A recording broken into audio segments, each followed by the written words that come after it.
watching Less Than Rhetorical, and about a couple months back I did a video on droning, how to drone in the game of Rainbow Six Siege Part 1. This is Part 2 of that video, which I've been meaning to do for some time, but haven't gotten around to doing it. So if you haven't seen the first video, you may want to go watch that video and then come watch this.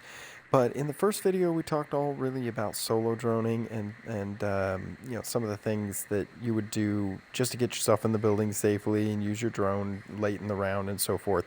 In this video, we're going to be talking about the often forgotten responsibility of the support operator, which is to drone. Think about your support operators. Think about Thermite, Brava, Twitch, Thatcher, Yana, Ace, Dokkaebi, anyone with an Impact EMP. Anyone playing support for the day, or really anyone whose utility is vital to winning the round, that's a support player. That's someone who you don't need to be taking the first fights, because if you die, who's going to get that wall down? Who's going to clear that utility? Who's going to open that hatch? Or whatever the case may be, right? You're the one who's the only one on your team who can do it. You need to stay alive until that job is complete. That means until it's safe for you to enter the building and take a gunfight, until your team needs to be the one supporting you or in taking the gunfights first, and you need to be supporting them in getting the map control that they need in order for you to safely get in and do your job. So today I've got 13 tips. Wish we may not get through all 13, but I've got 13 tips that should give us like 1 tip per minute. 13 tips for droning others or droning for others. And the first tip is keep your drone alive in the prep phase. You can switch on your cams to other people's drones and watch other people as they drone in and get into the building and get their drone shot as they see what's going on in the site. But you need to keep your drone safe. Now, you can do that a couple of different ways. Personally, I think using a drone to see if somebody's spawn peeking out of common spawn parts, so that, or spawn parts, spawn peeks, I guess. Common windows or doors where people might spawn peek out of. And, use your first drone to be able to make sure that you're safe in approaching with that, and that way that keeps your drone safe and no one's gonna destroy that drone. So that's tip number 1. Tip number 2: have pre-planned team drone placements. So before you start the round in the prep phase, discuss where your drones are going to be. Have your team, I know this sounds counterintuitive because I just told you to keep a drone outside. You don't have to keep your drone outside. You can instead plan to put your drones in specific locations where you can have cutoffs. So if I was playing in a team, my first drone would be up on the top of library stairs like I just demonstrated for you to get a drone into. Hold on, let me break this open so I can get in here faster. My second drone might be on the top of fireplace. And so in this case, in the prep phase, I'm going to run my drone up to the top of fireplace, and you can actually put it on the top of like maybe this railing up here that I'm looking at, or my favorite spot. See, you can drive on this railing if you didn't know. And you can go all the way around to there. But my favorite spot I've been using recently, and nobody shoots the drone up here, so if you're on defense, look for drones here. But this is a great spot right here. Now I can get a ton of information on this area and a ton of information on that area just because my team put their drones in pre-placed spots so that we can enter the map quickly and clear the map quickly. Tip number 3, understand how your team should be following your drones. Okay? This one is simple, but not something that people think about. Wait, shoot the radio? Yep. So understand how your team should be following your drone. If you're trying to bring somebody into library and come in safely, and let's say you've got your drone up here All right. Or even better yet, you do this little trick here, hop up here, get in the basket. You can actually, if you're really crazy, you can hop up on these beams up here.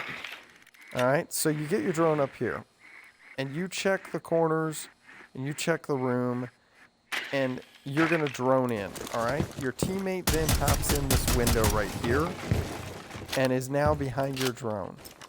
This is kind of a tip for fraggers as much as for support players. When you're following a drone, make sure the drone can see the area that you're about to peek first. And I don't need to be peeking this way where this drone is peeking. I need to be peeking this way. I need to be holding this angle because the drone isn't looking here.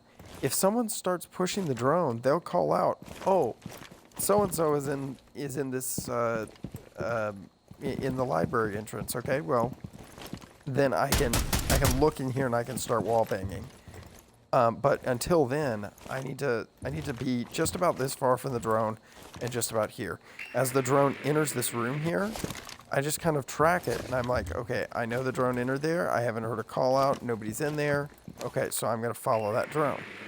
Now when I'm in this room, I want to track up here. Now, I can check my library cam if I wanted to and see is anybody down the stairs while my teammate drones up and takes a look into Mezzy and maybe into piano.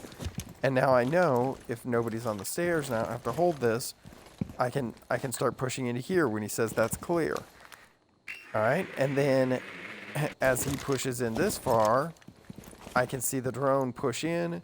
If he doesn't call anything out, I know I can probably push in here and check my common angles. But if he's not calling things out to me, then I'm pretty confident that I can follow that drone into this room because it hasn't been shot and he's already in the room with the drone. So you can stay pretty close to the drone, and that's just the basics of following the drone. Don't drone too far ahead of your fraggers, and don't drone behind them. Like if a fragger's running off in front of you, then, well, they're soon to die. Tip number 4. Here's a tip for every role. Make sure you're safe before you get on cams. You're likely at the back of the fight anyway as a support player, but before you hop onto a cam, you want to make sure that you're not in an exposed area, right? So I don't want to be like standing here not knowing if there's a roamer that's been cleared on these back stairs or not, and I'm going to hop on my cams and go check cams, all right? So if I'm going to do that, at least do this, and then I'm somewhat invisible because I'm in a tough to see area. So just keep that in mind. Be safe before you hop on your drones. Tip number 5. When droning, you need to check all your corners. You need to look at both corners.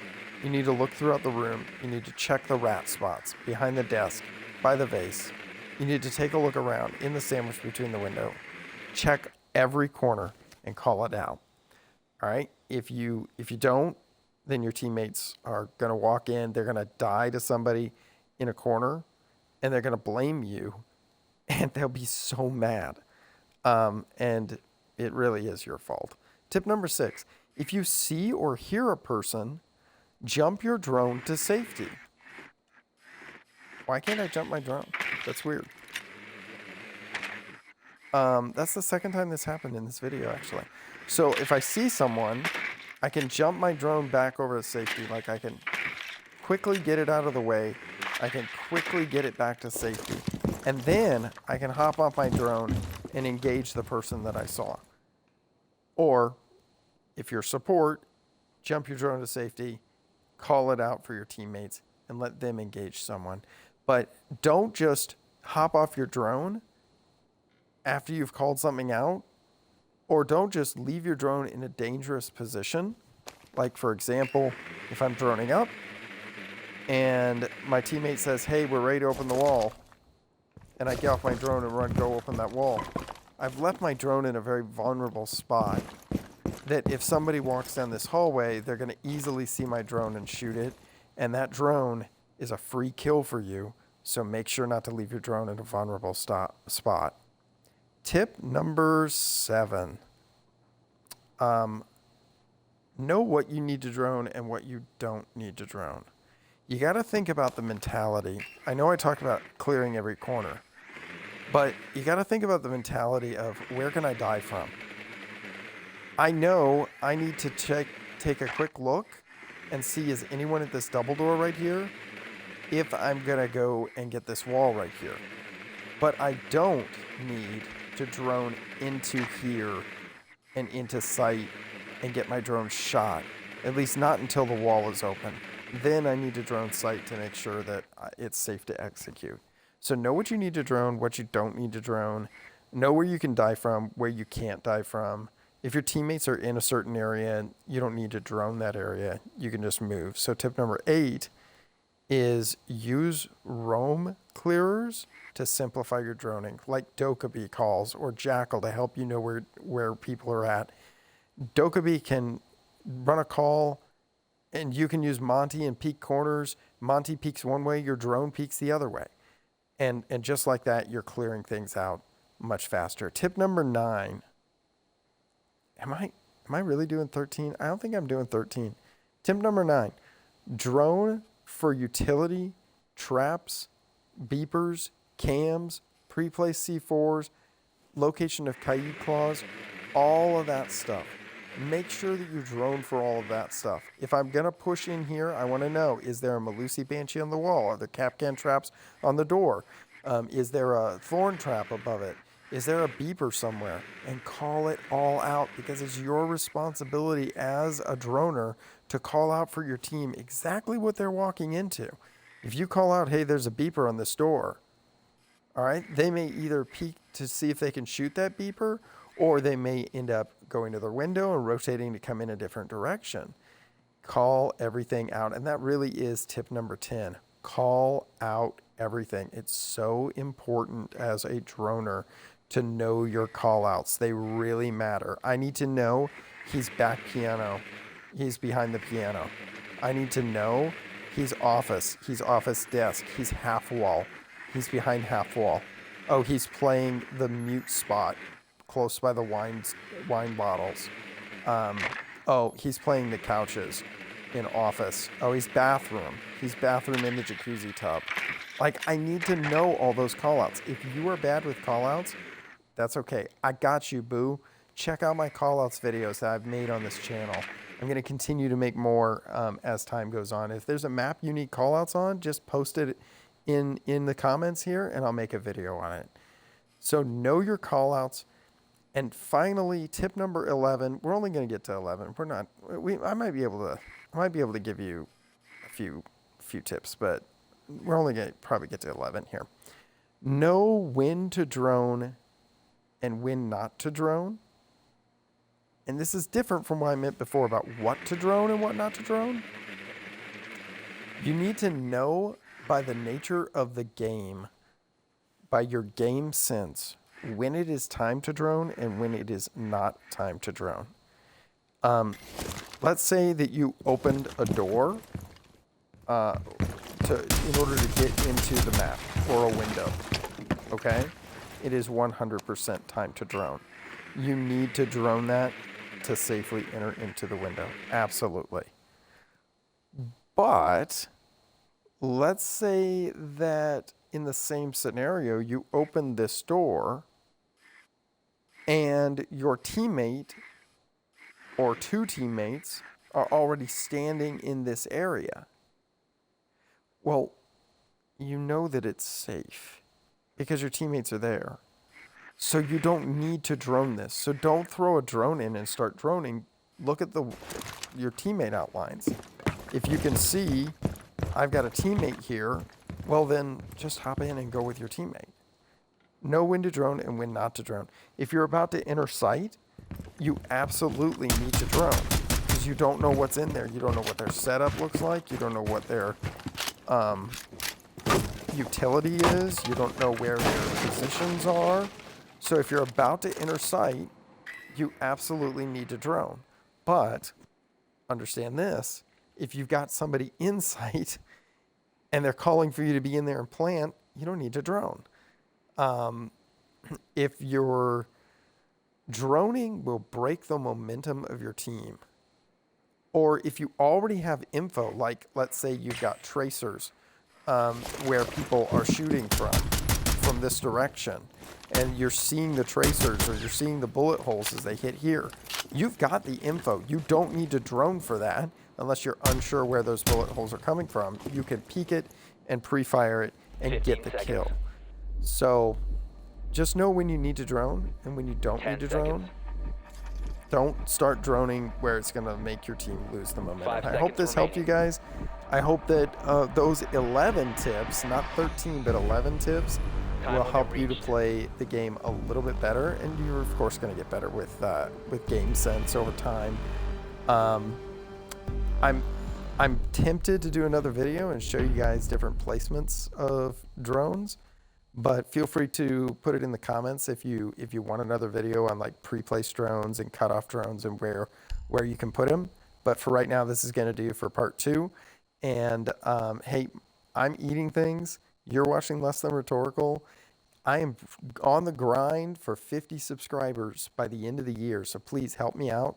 Like and share this video and subscribe if you want more content like this. Thanks very much for watching. Peace. Increased surveillance on bomb.